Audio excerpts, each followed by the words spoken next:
Hello class. देखिए आज हम आपकी आकृति की बुक में क्या करेंगे। पाठ 9 आ गई बहार का भाषा ज्ञान। देखिए आपका पेज नंबर है 50। ध्यान से देखेंगे। देखिए आपकी प्रश्न संख्या 6, समान लय वाले शब्द लिखो। लय वाले शब्द कौन से होते हैं?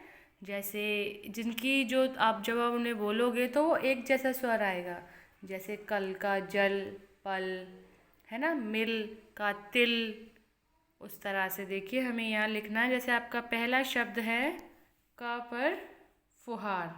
फुहार का आपका समान लय वाला शब्द हो जाएगा। फुहार का क्या हो जाएगा बताइए? बहार। फुहार का हो गया बहार।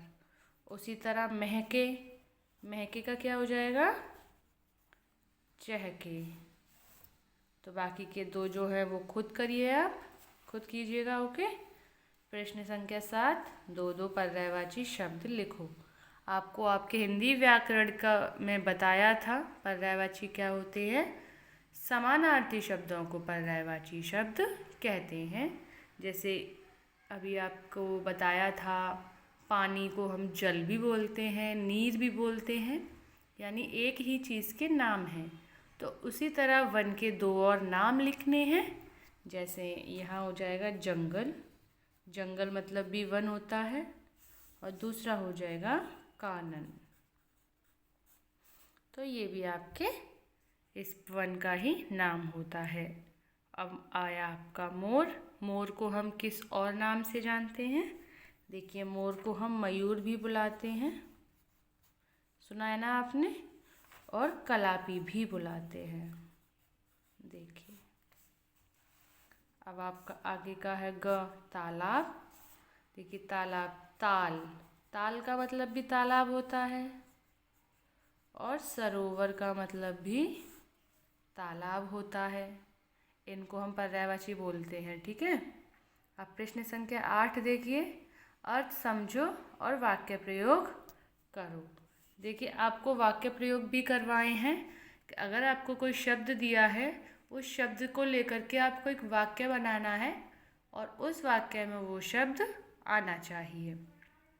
तो यहाँ क पर देखिए आप, आपका जो शब्द है वो है डाल, मतलब शाखा, और डाल मतलब डालना। डालना एक क्रिया है, किसी भी काम को करना क्रिया कहलाता है ना। तो हमें देखिए दोनों हम जब इन्हें बोलते हैं तो एक जैसे लगते हैं और लिखने में भी एक जैसे हैं, लेकिन इनका जो अर्थ है वो दोनों जगह पर अलग है।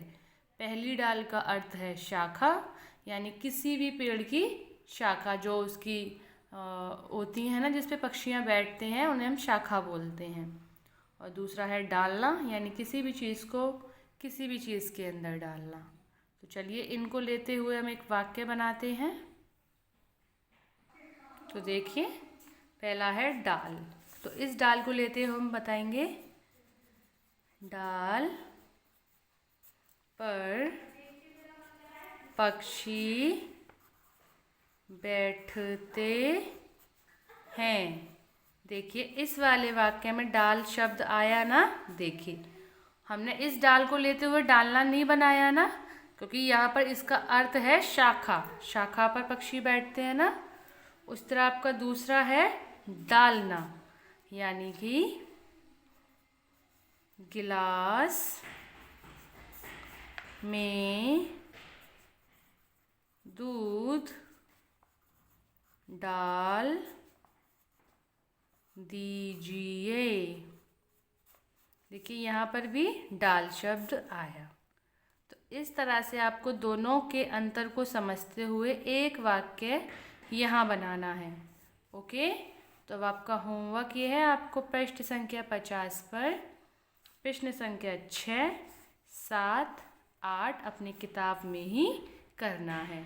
और ये जो आपकी प्रश्न संख्या 7 है ना पर्यायवाची, इनको आपको अच्छे से याद भी करना है। Okay, bye bye.